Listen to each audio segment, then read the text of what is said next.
Tú, oh rey, has dado una ley que todo hombre, al oír el son de la bocina, de la flauta, del tamboril, del arpa, del salterio, de la zampoña y de todo instrumento de música, se postre y adore la estatua de oro. Y el que no se postre y adore, sea echado dentro de un horno de fuego ardiendo. Hay unos varones judíos los cuales pusiste sobre los negocios de la provincia de Babilonia, Sadrach, Mesach y Abed-nego. Estos varones, oh rey, no te han respetado, no adoran tus dioses, ni adoran la estatua de oro que has levantado. Maravilloso el nombre de Jesús. Hasta aquí la lectura de la palabra de Dios. Y vamos a orar, hermano. Padre celestial, eterno y maravilloso Dios, Señor, te damos gracias y te pedimos en esta noche tu presencia, Señor, y que tú te manifiestes, hables, Dios mío, a cada corazón, que el poder de tu palabra sea, Señor, Dios mío, manifestada, y que tu Espíritu Santo dé, Señor, testimonio, haga una obra preciosa, Señor, y los que han venido sean edificados, Señor, los que están de camino también tráelos con bien, Dios mío, los que están aquí, Señor, obra, trata, bendícelos a cada uno de ellos, Señor. Si aquellos tienen que pedir perdón y tienen que humillarse, Señor, Dios mío, que ellos puedan hacerlo para que tu bendición venga sobre su vida, sobre su familia, Señor. Oh Dios mío, gracias por tu palabra poderosa que nos alienta a seguir adelante en Cristo Jesús. Te damos la gloria, la honra, la adoración y la alabanza. Amén y amén. Y a nombre de Cristo damos.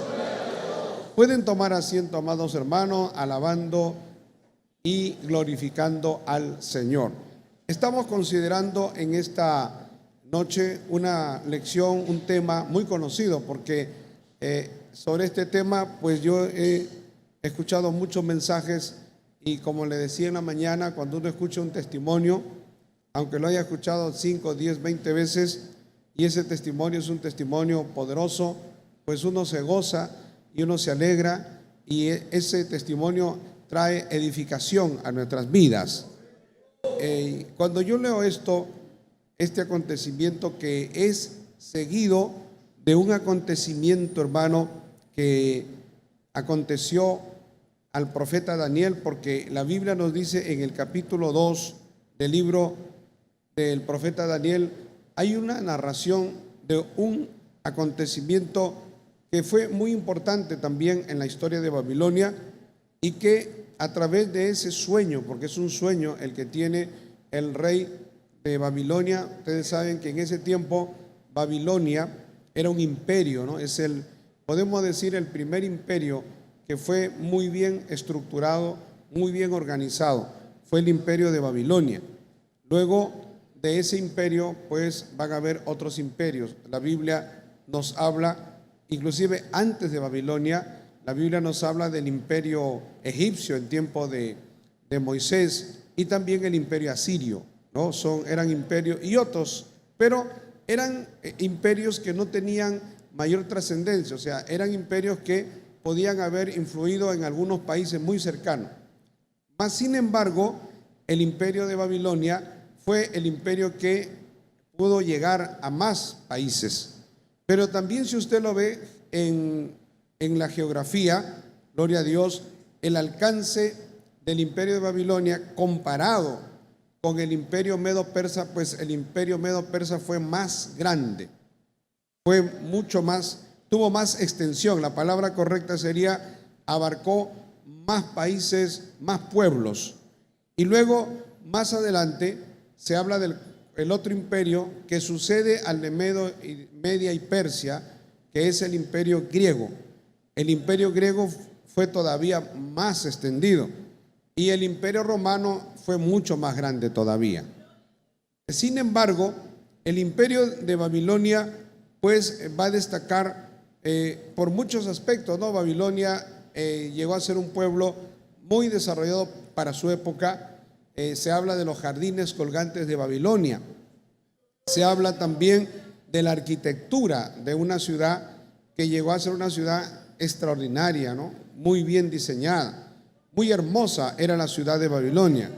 Eso era el aspecto, podemos decir, histórico, el aspecto de lo que era la ciudad en sí, pero algo que caracterizó a Babilonia como pueblo, gloria a Dios, era la idolatría y el paganismo en el que estaba envuelto ese pueblo, ¿no? Babilonia llegó a ser un pueblo en donde había una exagerada adoración a sus ídolos. Era algo muy fuerte, hermano. Gloria a Dios. O sea, la forma del paganismo y la idolatría a sus dioses era algo que no era comparado con otras naciones. Y eso también Dios permitió el cautiverio del pueblo de Israel, porque la Biblia le habló al pueblo de Israel. Ustedes saben que Israel, siendo primero un solo pueblo, una sola nación, luego se partió en dos, hermano, ¿no? Con el hijo de Salomón, porque los primeros reyes de Israel, como una nación que era una sola nación, pues está Saúl, luego está el rey David, era el rey Saúl, el rey David y luego el rey Salomón. Luego viene el hijo de Salomón, ¿no? Gloria a Dios. Que el hijo de Salomón, él como un rey inexperto, gloria a Dios, él como un rey que en vez de ayudar al pueblo, sabiendo que su padre había oprimido mucho al pueblo, y el pueblo estaba agotado, cansado, porque había muchos impuestos que pagar, y era todo porque el rey Salomón pues era un hombre que llegó a tener 1000 mujeres, ¿no? 700 esposas y 300 concubinas, y todo eso demandaba un inmenso y un enorme presupuesto que afectó a la nación, hermano. Gloria al nombre de Jesús. Y luego también vamos a ver que el hijo de Salomón, bendito sea el Señor, en vez de, él era Roboán, en vez de aliviar la carga al pueblo, pues él se hizo asesorar por jovencitos que no tenían experiencia, y entonces vieron, ¿no?, como el reclamo del pueblo, lo vieron como una contienda, y en vez de acceder y de darle las facilidades al pueblo, porque sí se podía hacer, él los amenazó y le dijo que si su padre los había oprimido, pues él iba a oprimirlos más todavía. Pero todo eso venía de parte de Dios, hermano. Alabado sea el nombre de Jesús, porque Dios se había desagradado de Israel por toda su idolatría y por todo su pecado.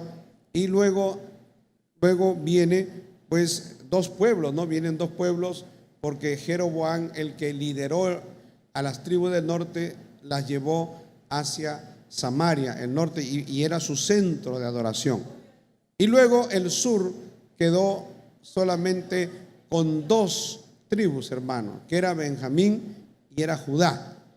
Y así es como luego más adelante se desarrolla la historia, pero quiero hacer este preámbulo para ubicarnos históricamente. Es importante eso. Gloria al Señor. Cuando hablamos del cautiverio es importante eso, y le digo por qué. Porque primero se da el cautiverio de la parte norte, o sea, el cautiverio de Israel se da en dos partes.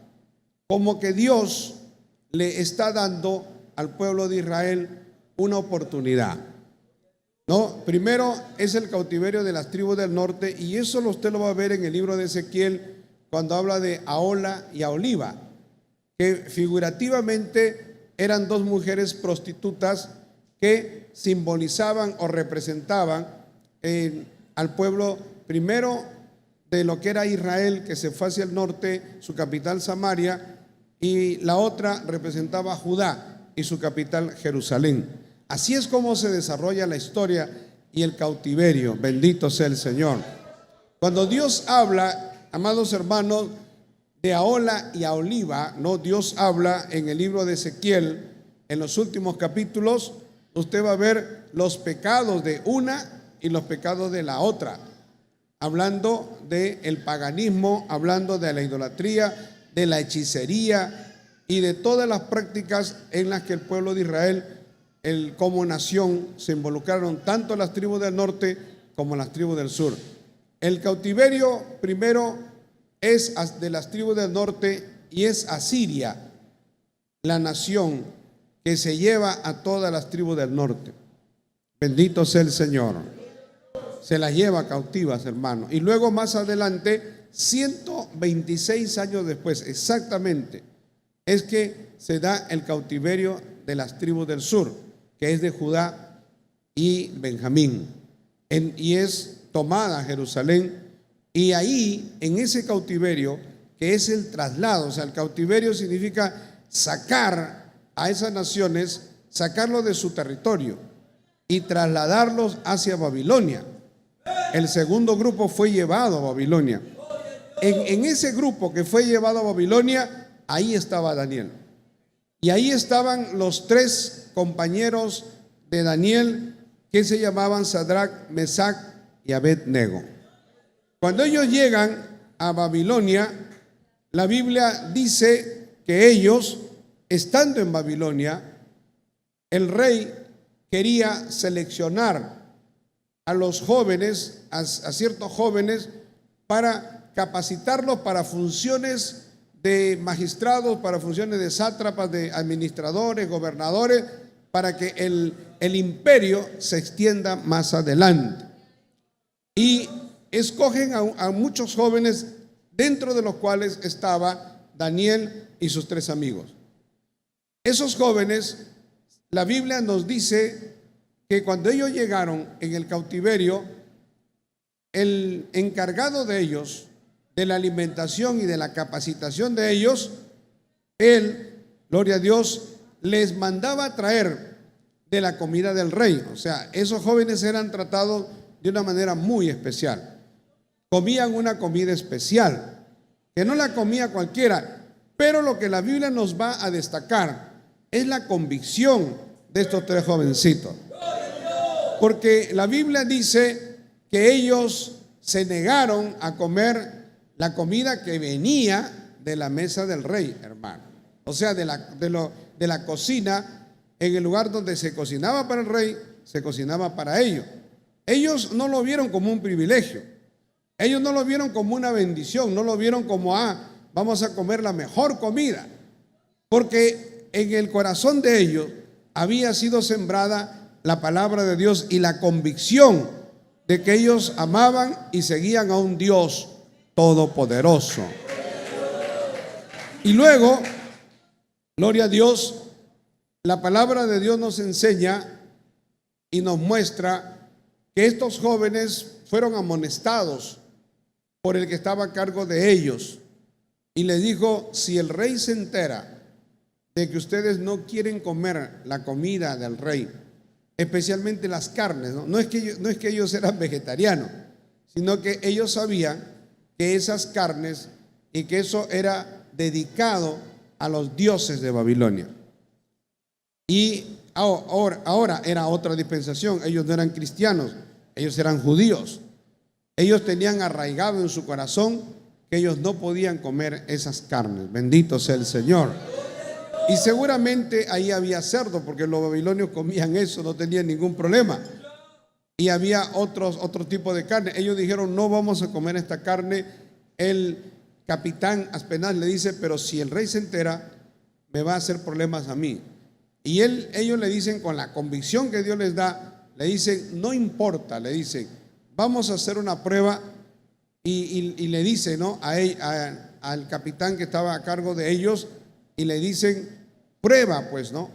Vamos, danos solamente verduras, danos legumbre, que eso sí no lo dedicaban a sus dioses. Y luego de 10 días, hermano, el rostro de ellos apareció con mucho más vitalidad. Gloria a Dios. Dios obró ahí, honrando la fe y honrando la convicción, gloria a Dios, de ellos, y honrando el amor que ellos tenían a Dios, ¿no? La Biblia dice que luego pues viene el sueño de Nabucodonosor. Y el sueño de Nabucodonosor era un sueño en donde él, pues Dios le mostraba una estatua, y a través de esa estatua Dios le dio un mensaje que, es más, él se olvidó del sueño Cuando va Daniel, Daniel le revela el sueño y le dice, esto es lo que has soñado. Te has olvidado, pero esto soñaste y esto significa. Eso conmovió al rey, hermano. Dice que el rey Nabucodonosor, que era un rey sumamente orgulloso y poderosísimo, al escuchar la palabra de Daniel y la revelación que Dios le había dado a Daniel, porque ellos eran sumamente supersticiosos. Esos reyes, aunque eran impíos, eran muy sanguinarios, eran reyes llenos de orgullo, llenos de soberbia por la posición que ellos tenían. Eran gente que se creía todopoderosa, ¿no? Todo el mundo temblaba ante Nabucodonosor y todo el mundo tenía que inclinarse ante el rey. Pero la Biblia dice que cuando Nabucodonosor entendió que le habían revelado su sueño, dice que se postró. En el capítulo 2, el verso 46, dice: entonces el rey Nabucodonosor se postró sobre su rostro y se humilló ante Daniel, hermano. Nabucodonosor se humilla ante Daniel. Como en su forma humana pensaba que Daniel era como el hijo de los dioses, porque ese es el raciocinio de ellos, ¿no? Si este ha revelado lo que puede entrar en mi mente, entonces este es el hijo de los dioses, y se postró como para reverenciarlo. Gloria al Señor. Se humilló, hermano, y que toda la corte de Babilonia vea que el rey, el hombre más poderoso del mundo en aquel entonces, se humilla delante de un jovencito sencillo, humilde, insignificante. Porque ¿quién era Daniel? Hasta ese momento Daniel no era nada. Pero el rey se postró, se humilló, gloria a Dios, y dice, y mandó que le ofreciesen presentes hasta incienso a Daniel, ¿no? Como una manera de un reconocimiento, como si fuera algo extraordinario, casi como un dios. El rey habló a Daniel y dijo: ciertamente el Dios vuestro es Dios de dioses y Señor de los reyes, y el que revela los misterios, pues pudiste revelar este misterio. El verso 48 dice que el Señor, gloria a Dios, o dice que el rey, engrandeció a Daniel y le dio muchos honores y también grandes dones, grandes regalos, dotes, ¿no? Propiedades, y lo hizo gobernador de toda la provincia de Babilonia y jefe supremo de todos los sabios de Babilonia. Eso era importante, hermano. Jefe supremo de todos los sabios, de todos los consejeros, de todas las personas que orientaban a los gobernadores, o sea, que los direccionaban. Y dice la Biblia, en este texto quiero entrar ya, y entramos al tema, gloria a Dios.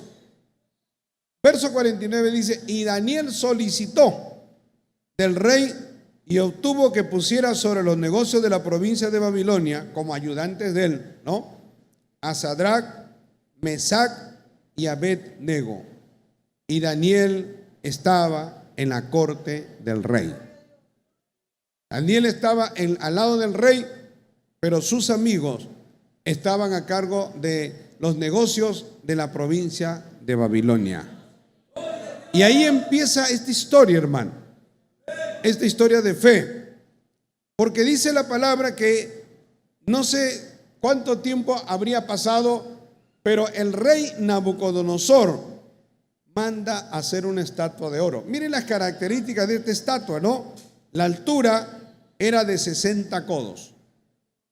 Más o menos 60 codos es como decir unos 30 metros. Un codo, hermano, porque las medidas en cada civilización, en cada país son diferentes, ¿no? Un codo más o menos lo que se calcula de la punta de este dedo hacia el codo, y en promedio es 45 centímetros. Esas son la forma como los antiguos medían, ¿no? Y en ese momento, en ese tiempo, gloria a Dios, todo lo medían de esa manera, era con codo. Nosotros actualmente tenemos el metro. El metro para nosotros es una medida, es una convención. O sea, cuando digo una convención, estoy diciendo es algo en lo que algunos se han puesto de acuerdo. y dijeron, esto es un metro, esto es algo abstracto, es subjetivo, porque el metro realmente no existe, hermano. No existe. Nadie, cuando nacieron, ellos dijeron, esto es la medida y es un metro. No, eso es lo que adopta cada país, cada civilización. Y ellos dicen, nos ponemos de acuerdo y esto es un metro. O sea, porque eso va a permitir medir calles, va a permitir medir casas, va a permitir muchísimas cosas. Si nosotros no tuviéramos esas medidas, todo sería un caos y sería algo terrible. Usted sabe que en Estados Unidos no usan la medición como el metro, usan los pies, ¿no? Más o menos el tamaño de un pie, 30 centímetros, es lo que ellos usan como la forma en que ellos miden.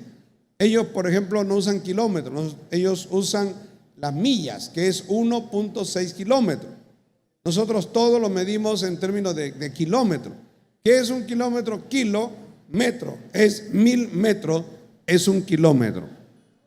Desde ahí se puede hacer todo tipo de mediciones. Bendito sea el Señor.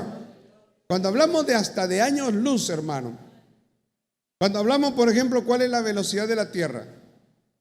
Gloria a Dios. Gloria a Dios, 40,000 kilómetros por hora. Es la velocidad en la que la Tierra gira. Maravilloso el Señor. Y cuando hablamos de años luz, es la cantidad de miles de kilómetros. Si es un año luz, es la cantidad de kilómetros que se puede viajar, gloria a Dios, en un año a la velocidad de la luz. Si usted quisiera usar una calculadora para ver cuántos metros y cuántos kilómetros, la calculadora no va a existir, hermano. Esas son calculadoras especiales, porque es 1 o 2 seguidos de miles de ceros. Bendito sea el Señor.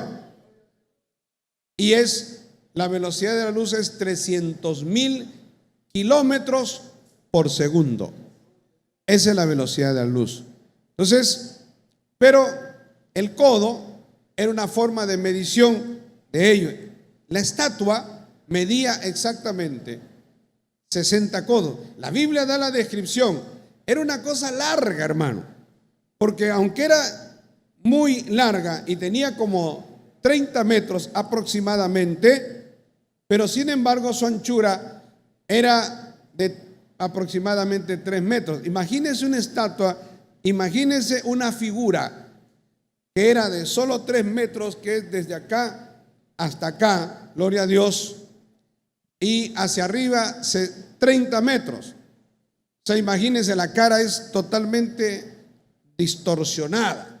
Pero esa era la estatua de oro, bendito sea el Señor, y se levantó en el campo de Dura, en la provincia de Babilonia. Algunos han pensado que esa era la imagen de Nabucodonosor enchapada en oro, gloria a Dios, pero eso no necesariamente, ¿no? Porque como la cosa era muy amorfa, era muy difícil ahí que se pueda determinar los rasgos de una persona, pero era la figura de un hombre. Bendito sea el Señor. Ahora, la palabra de Dios dice que el rey Nabucodonosor, para la dedicación de esta estatua que él había mandado hacer, él envió a todos los reyes, a todos los sátrapas, los magistrados, capitanes, oidores, tesoreros, consejeros, jueces y todos los gobernadores de la provincia para que viniesen a la dedicación de la estatua que el rey Nabucodonosor había levantado. Mire, los reyes, los políticos, a veces hacen esto, hermano.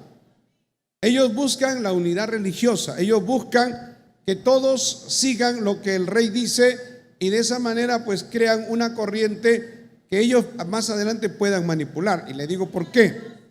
Cuando estuve en Roma y estuvimos en el circo romano, en lo que era el Coliseo romano, gloria a Dios, o el anfiteatro romano, del que usted ha visto por foto y hemos visto por video, el guía, que era un historiador, él nos decía el uso que le dieron a ese coliseo.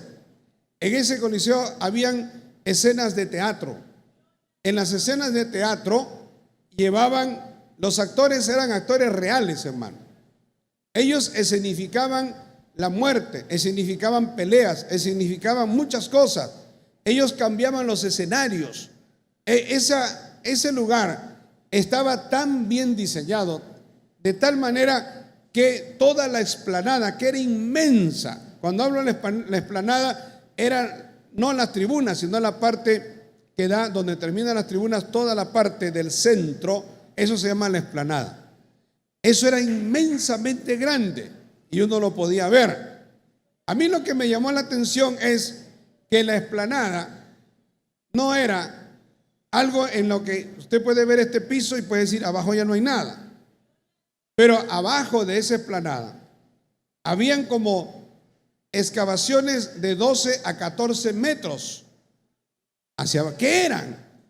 Eran una serie de cuartos, eran una serie de edificaciones hacia abajo subterráneas. Ellos abajo preparaban todas las significaciones. Por ejemplo, si querían representar una batalla, una pelea en el África, una pelea en otros lugares geográficos que no estaban ahí en Italia, o querían escenificar una pelea en el mar, ellos hacían como diseño de olas y todo lo demás, eran muy minuciosos en eso. Y luego tenían unas máquinas, de tal manera que desde la parte de abajo podían emerger como escenarios completos, hermano. Podemos decir del tamaño de este templo, casi de la mitad. Y se levantaba el escenario, gloria a Dios, y se abrían unas puertas y el escenario subía con toda la escenificación. Pero ¿cuál es el asunto? Que ahí iban los condenados, iba la gente que para ellos eran el desecho humano, iban delincuentes, personas de mal vivir, y que ellos entendían que era gente que ellos tenían que eliminar, enemigos. Ellos conquistaban, traían a los enemigos de ellos en cautiverio y los ponían en el escenario para que se maten entre ellos. O sea, los actores eran actores de su propia muerte, eran protagonistas de su propia muerte. La pelea era muerte. Ahí metieron a los cristianos. A los niños los disfrazaban de corderito, gloria a Dios. A los corderos los decapitaban y luego le quitaban la lana, y esa lana se la ponían a los niños, se la ponían a los cristianos. Y entonces los cristianos salían y no sabían a dónde llegaban, y de repente se encontraban con 80,000 personas en un escenario en que ellos de repente veían: estoy delante de tantas personas, ¿qué es esto? Y soltaban a los leones. Y era la lucha de los cristianos contra los leones. Los leones los habían tenido días sin comer y salían con un hambre voraz. Y no solo leones, osos, animales salvajes, hienas y todo tipo de animales que se enfrentaban contra los cristianos y los destrozaban. Y el pueblo disfrutaba, hermano. Y el rey hacía eso. Por eso hay un término que dice pan y circo, porque era una manera como el emperador controlaba la conciencia del pueblo. Le daba circo, le daba distracción. El pueblo estaba embotado, embelesado, embrutecido. Y entonces el rey, el emperador, hacía lo que le daba la gana. Y luego pues ponía impuestos y hacía lo que quería. Y luego también eso lo usaban, hermano, para celebrar las victorias que ellos tenían. Para celebrar, por ejemplo, cuando había fallecido una celebridad de ellos, ellos lo conmemoraban. Todo eso lo usaban, como decía el historiador, como una forma de manipulación. Bendito sea el Señor. Lo que me llamó la atención es que todo coincidía con la palabra de Dios y con la historia de los cristianos, ¿no? Gloria al nombre de Jesús. Y también con la historia de Nerón, cuando mandó quemar Roma y le echó la culpa a los cristianos. Todo eso coincidía. El historiador me encantaba, porque el historiador no era cristiano, hermano. Pero sin embargo, yo le hacía muchas preguntas. Tal vez éramos como 60 personas que éramos guiados por él y teníamos como un audífono para poder escuchar porque había mucha bulla y le hacíamos muchas preguntas, pero él estaba muy bien documentado. Maravilloso el Señor. Pero ahí podemos ver cómo los reyes usan estas cosas con una finalidad política, con una finalidad de crear una sola conciencia, de crear un solo culto. Y esto es lo que va a usar también el anticristo, porque el sistema del anticristo, el sistema del falso profeta y el sistema del dragón, la bestia, es el anticristo. Cuando se instale el sistema del anticristo al final de todos los tiempos, en la gran tribulación, cuando la iglesia esté en el cielo, gloria a Dios, dice la palabra de Dios que la bestia saldrá del mar en Apocalipsis capítulo 3. Juan ve una bestia que sale del mar y es el anticristo. Y dice que se manda a hacer una figura, una imagen. Se hace una imagen de sí mismo. Esta es la imagen de la bestia. Y manda que todos se postren ante la imagen de la bestia. Esto que está haciendo Nabucodonosor, es podemos decir, un antitipo, es una anticipación de lo que iba a suceder más adelante. ¿Y por qué usted cree que el anticristo, el diablo, que el Señor lo reprenda, necesita crear una imagen y que todos adoren esa imagen?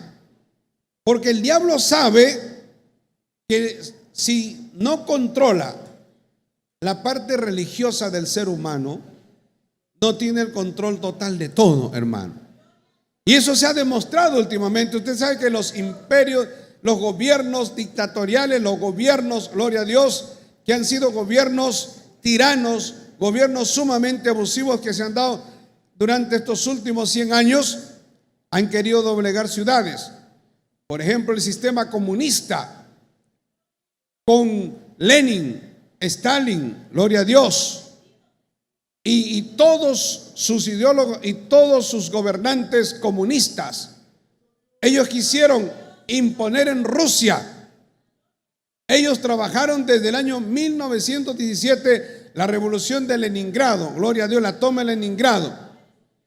Desde ahí ellos quisieron imponer un sistema ateo, ir contra Dios, decir la religión es el opio de los pueblos, según Karl Marx, que era un gran renegado y resentido.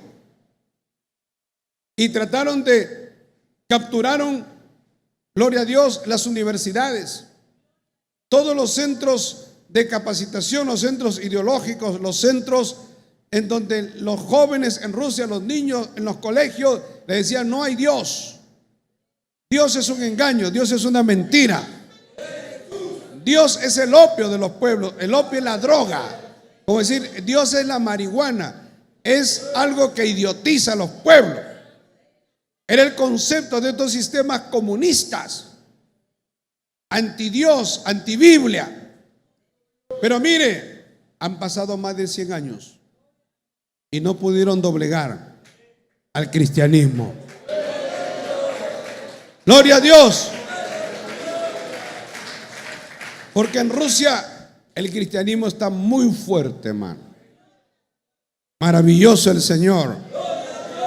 Y todos los demás países que se sumaron a esta corriente atea y trataron de llegar a la mente de los jóvenes en las universidades del mundo, sea en Cuba, sea, gloria a Dios, en Rumanía, en todos esos países, Yugoslavia, que ahora es Serbia, y también es el otro país, me acuerdo que campeón, que fue importante, que el mundial de fútbol, gloria a Dios, Croacia.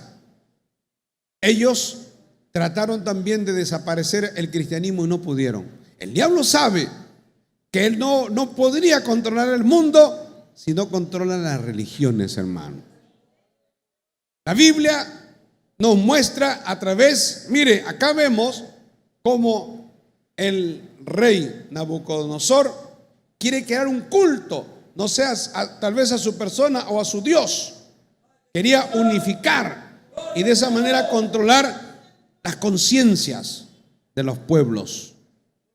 Porque se sabe que a través de la manipulación religiosa se puede llegar y controlar las conciencias de los pueblos, hermano. Alabado sea el Señor. Pero la palabra de Dios nos enseña que los ateos, gloria a Dios, y que como dice la Biblia, ¿no? Dice el necio en su corazón, no hay Dios. El necio es la persona tonta. Una persona que niega a Dios y que vaya contra Dios es tonta. Es absurdo eso. Ellos han tratado de decir que nosotros, por ser cristianos, somos atrasados, somos retrógradas, fanáticos, fundamentalistas. En otras palabras, somos personas que estamos muy retrasados y que parte de nuestro retraso mental, cultural, hasta lo han asociado con la parte cultural, como diciendo los cristianos no llegan a ninguna profesión, no estudian nada. Claro, al principio en algunos lugares, hermano, no se les permitía estudiar a los cristianos, pero luego los cristianos en todos los lugares del mundo, ahora hay cantidad de científicos cristianos, jueces cristianos, militares cristianos. Hay cristianos en todas las esferas de la sociedad. Maravilloso el nombre de Jesús. El diablo lo que va a querer es llevar a las iglesias a lo que se llama el Concilio Mundial de Iglesias, o lo que también se llama el ecumenismo. Y hay dos formas de ecumenismo. Gloria al Señor. O tres formas, perdón. No, hay una forma de ecumenismo en la que el diablo quisiera hacer que todas las iglesias evangélicas, que por ejemplo nosotros con los testigos de Jehová, con los mormones, con todas esas religiones que no aceptan a Cristo o que no tienen la doctrina conforme a la palabra de Dios, como que seamos uno, hermano. La Biblia dice, ¿andarán dos si no estuvieran de acuerdo? No. Luego, el segundo paso del ecumenismo es que la iglesia evangélica sea uno con la iglesia católica. Ya han habido, hace muchos años, han habido ya primeros pasos que han dado los papas, ¿no? Desde el Papa, gloria a Dios, que en el año 1974 se publica la primera Biblia católica, la Nácar Colunga, porque hasta ese tiempo pues la Iglesia Católica no permitía que se lea la Biblia, y en castellano se publica la Nácar Colunga, hermano. Y el Papa en ese tiempo llamó a los evangélicos los hermanos separados. Y luego se han dado una serie de iniciativas y hay iglesias y hay pastores que no viven vida espiritual, que su corazón no está en las campañas, no está en predicar la palabra, no está en hacer ayuno, vigilia. Ellos nunca hacen ayuno, nunca hacen eso. Para ellos es algo totalmente extraño. Bendito sea el Señor. Hay congregaciones, especialmente las históricas, que tienen 100, 150 años, que han muerto espiritualmente, y sus líderes están dedicados a la política. Usted habla con ellos y solo le hablan de política. Usted les habla de una experiencia con Dios, le habla del Espíritu Santo, usted les habla de que Dios habla por sueño, que Dios habla por revelación. Ellos van a decir, no, este tipo es místico, usted es una persona mística. Como diciendo, es una persona que tiene imaginaciones, que tiene esas creencias. O sea, están tan mal espiritualmente que no creen que Dios es el mismo, hermano. Dios es el mismo ayer, hoy y por todos los siglos. Y esos líderes no creen en la sanidad divina, no creen en los milagros, no creen en el bautismo del Espíritu Santo. Para ellos es algo extraño, es como algo excéntrico, algo que nosotros no deberíamos tener, como hablar en lengua. Dicen que eso es una locura, ni hables en lengua porque la gente va a pensar que estás loco. Esos líderes, esas personas están sumamente involucradas solamente en cuestiones políticas. Entonces ellos dicen, la iglesia tiene que tener una labor social. Claro, la iglesia tiene una labor social, pero la labor más importante de la iglesia es predicar el evangelio. La iglesia, hermano, nosotros a través de todas nuestras iglesias en el Perú y en el mundo tratamos de ayudar, de ser un apoyo, una ayuda para el necesitado de acuerdo a nuestras posibilidades. Pero también nosotros tenemos que saber que nuestros recursos están orientados hacia la evangelización. Hace años la organización Billy Graham hablaba, porque hicieron una encuesta en muchas iglesias de Estados Unidos. Hablaron con los concilios y le dijeron, ¿podemos hacer una encuesta en sus iglesias? Le dijeron sí. Iban iglesia por iglesia y le preguntaban, ¿cuánto ustedes están dedicando para la obra misionera o para la evangelización? Y la cifra había disminuido desde el año 1950 hasta el año, casi llegando al año 1990. La cifra había disminuido, estoy hablando hace más de 30 años, hermano, ¿no? Había disminuido de un 80% en que las iglesias utilizaban sus recursos para predicar el evangelio, para la obra misionera, se había reducido al 5%. Alabado sea el Señor. O sea, ya las iglesias no evangelizaban, no hacían campañas, no mandaban misioneros. Pero de hace mucho tiempo atrás, cuando en el año 1850 empiezan los avivamientos en Estados Unidos, en Inglaterra, se crean las llamadas sociedades misioneras, hermano. Y desde Inglaterra y Estados Unidos financiaron a misioneros que fueron a la China, que fueron a la India, que fueron al África, que vinieron aquí a Latinoamérica. Nosotros hemos sido evangelizados por misioneros que fueron financiados, que los enviaron. Gloria a Dios, la llamada sociedad de misioneras, porque el Espíritu Santo estaba en eso y veía la necesidad de evangelizar. Los primeros misioneros que llegaron al Perú, llegaron a Huaraz, llegaron a la sierra, porque en Lima les hacían la guerra, pero en la sierra los perseguían, les tiraban piedras. Muchos sacerdotes lideraron a pueblos enteros para perseguir a los cristianos, a los predicadores. Y empezaron a surgir los colportores. Eran predicadores, pero que iban en su caballo, ¿no? Porque no usaban carro, no había recursos en ese tiempo, estoy hablando hace muchos años atrás. Llevaban libros y llevaban Biblias también. Y empezaron a poner las semillas del evangelio. Alabado sea el Señor.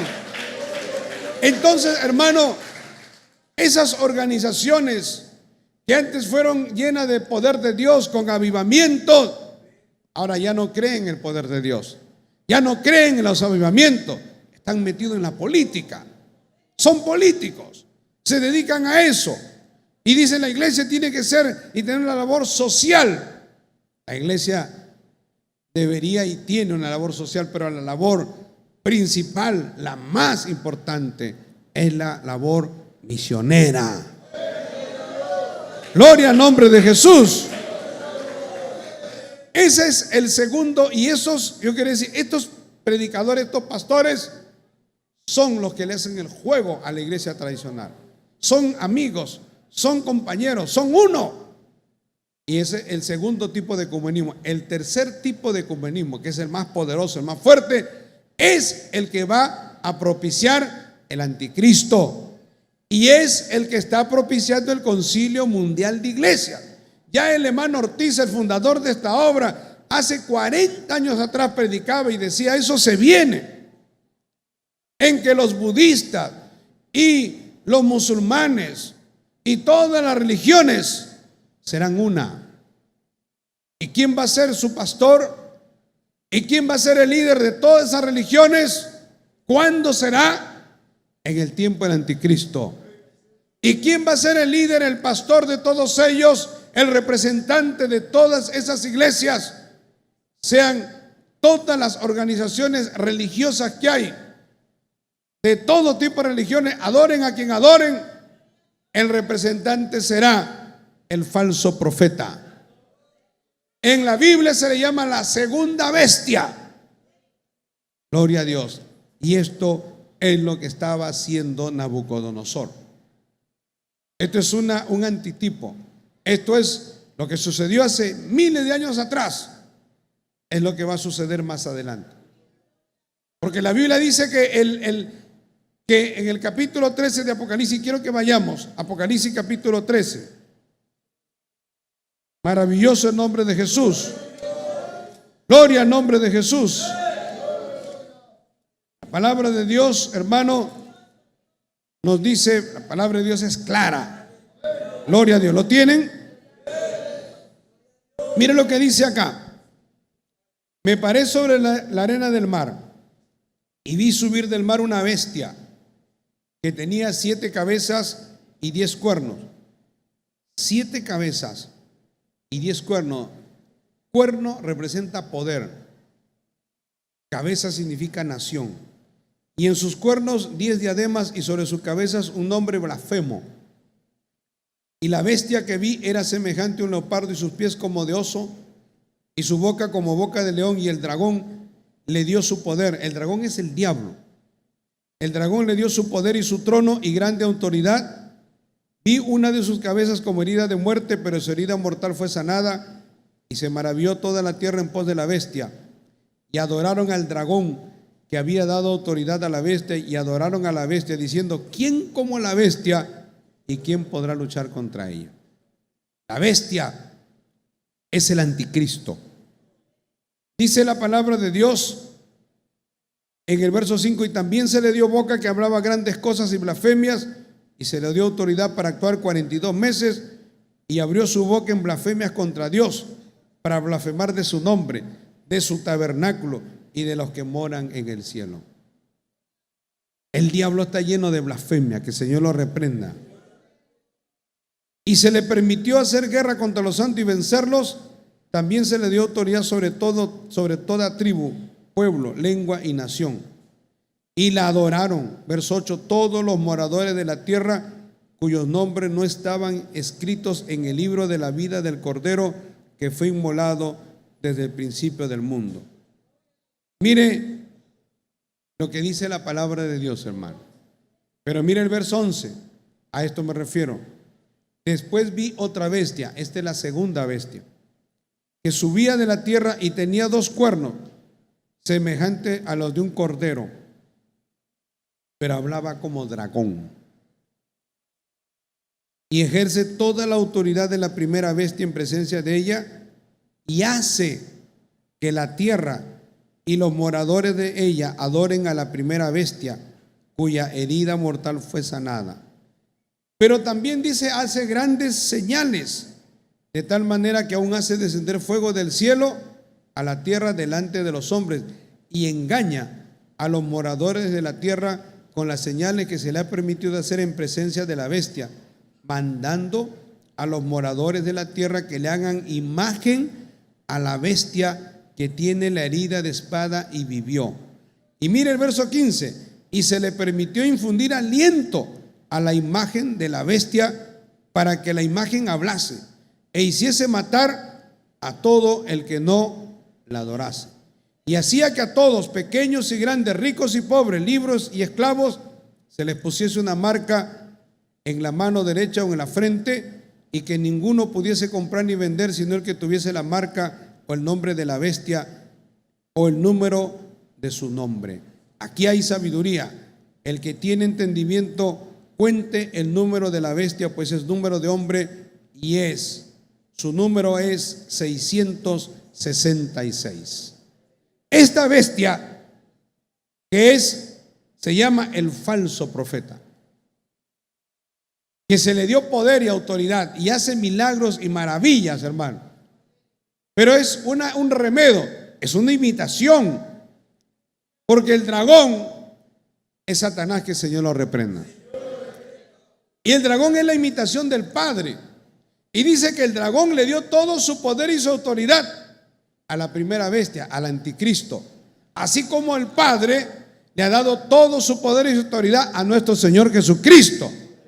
El diablo crea un sistema paralelo para engañar a la gente, y hace que la tercera bestia, haciendo señales y milagros y portentos, engaña a la gente, hermano. Y la gente va a decir: qué tremendo, ¿de dónde sacan este poder? Y Dios permite eso, porque la gente está en ese sistema diabólico, en ese sistema de la gran tribulación. En ese tiempo, la gente que se quedó, la gente que no quiso adorar a Dios, la gente que no quería ir a la iglesia, la gente que en la iglesia, hermano, no buscaba a Dios. Las personas que estando en la iglesia estaban en adulterio, en fornicación, emborrachándose, que pensaban que podían ser cristianos idólatras, cristianos yendo al tragamoneda, cristianos adúlteros, cristianos ladrones, sinvergüenzas. Porque Cristo vendrá y se llevará a su iglesia. ¿Usted cree que Cristo, mire, un hombre que está con una mujer en un hotel, en una cama, en cualquier lugar, que no es su mujer, dos jóvenes que están fornicando, sea en una calle, sea en un hotel, en un cuarto, un hombre que está robando lo que no es suyo, un hombre, una mujer en un lugar idólatra, pagano, jóvenes cristianos en las discotecas, bailando salsa, bailando rock, merengue y toda esa música del diablo. Hombres y mujeres que estén haciendo lo malo y Cristo viene, no se van a ir, se van a quedar. Solamente irán al cielo los que agraden a Dios, porque dice la Biblia, no lo digo yo. En 1 Corintios capítulo 6 dice: no erréis, ni los fornicarios, ni los adúlteros, ni los mentirosos, ni los afeminados, ni los desobedientes, ni los que se echan con varones entrarán al reino de los cielos. Gloria al Señor. Cuando esta bestia, la segunda bestia, haga todos esos milagros, la gente le creerá, la gente le adorará, la gente está dispuesta a adorar cualquier cosa, hermano. Yo me acuerdo que hace años atrás, antes que muriera Michael Jackson, mandó a hacer una imagen de él y la paseó encima de un barco, de una embarcación, y mandaron a hacer una imagen. Siempre las personas han querido hacer una imagen de sí mismos. A veces no es una imagen física, a veces no es una imagen así como la que hace Nabucodonosor, pero es la imagen, es que la gente me quiera, me adore, me reconozca. Alabado sea el Señor. Siempre un cristiano va, y eso es lo que tenían bien en el corazón estos jovencitos, porque dice la palabra de Dios que cuando el rey mandó a hacer, hermano, y mandó que todas las familias, todos los líderes, todos los gobernantes, todos al son de la flauta, el tamborín, el arpa, todos los pueblos y naciones, dice que al oír tenían que postrarse y adorar a esa estatua demoníaca que el rey había hecho. Y el que no se postre y adore esa imagen tenía que ser echado dentro de un horno de fuego ardiendo. Yo escuché una prédica, y el predicador que hablaba de este tema también, él decía, hablando históricamente del lugar en donde fue el campo de Dura en la provincia de Babilonia, es un campo inmenso, hermano, que tranquilamente entran más de 200,000 personas, y todo Babilonia fue convocado ahí. Y él daba datos históricos y decía: en el momento que se tocó el tamborín, la flauta y todos se postraron ante la estatua. Imagínense, usted está con 200,000 personas y se toca el tamborín y la flauta y todos se tiran al piso a adorar la estatua. Pero Sadrac, Mesac y Abednego, amigos de Daniel, amigos de Dios, ellos dijeron: nosotros no nos vamos a postrar. Dice la palabra de Dios que la gente los vio. En el verso 6 dice, 8, perdón. Por esto en aquel tiempo algunos varones caldeos vinieron y acusaron también maliciosamente a los judíos. Y le dijeron: rey, vive para siempre. Tú has dado una ley que todos tienen que postrarse. En el verso 12 dice: pero hay unos varones judíos a los cuales pusiste, los identificaron sobre los negocios de la provincia de Babilonia. Ellos son Sadrac, Mesac y Abed-Nego. Estos no te han respetado, ni adoran tus dioses, ni adoran la estatua de oro que has levantado. El rey se llenó de ira y mandó traer a estos jóvenes. Ellos fueron traídos al instante, hermano. Gloria a Dios. Y le dijo: es verdad que ustedes no adoran a la estatua, a mi Dios, ni a la estatua de oro que he levantado. Ustedes están dispuestos para que al tocar el sonido de la flauta, el tamboril, el arpa, el salterio, la zampoña y todo instrumento de música, les doy una oportunidad. Póstrense. Como diciendo, de repente han estado distraídos, póstrense. Ellos le dijeron, verso 16, ellos respondieron al rey: no es necesario que te respondamos sobre este asunto, porque aquí nuestro Dios, a quien servimos, puede librarnos del horno de fuego ardiendo. El rey los amenazó.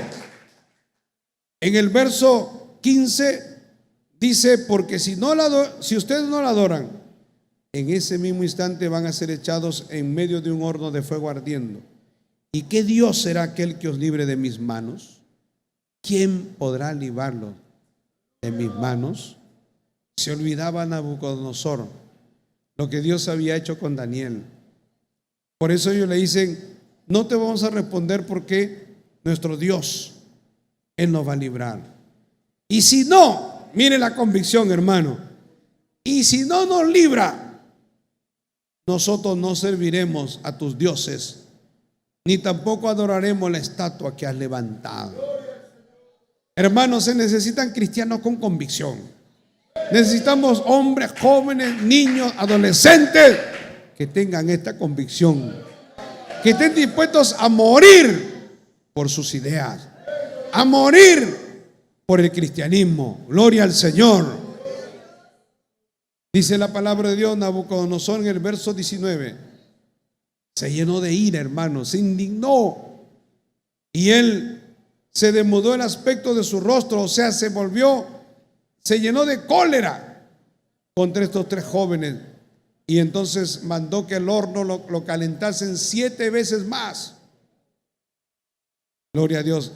Y dice la palabra de Dios que los hombres vigorosos que tenían su ejército, que atasen a Sadrac, Mesac y Abed-Nego para echarlos en el horno de fuego ardiendo, los más vigorosos, ellos fueron atados con sus mantos, sus calzados, su turbante, su vestido, y fueron echados dentro del horno de fuego ardiendo para que ardan, para que se quemen. Y los enemigos que los habían acusado y los que los habían señalado dijeron: aquí se acabó Sadrac, Mesac y Abed-Nego.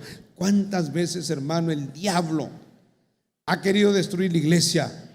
¿Cuántas veces el diablo se ha levantado y ha dicho: yo voy a destruir a estos cristianos, los voy a meter presos, voy a perseguirlos, y se acabó la iglesia? Pero la iglesia no se acabó, hermano. La iglesia sigue victoriosa. Gloria a Dios.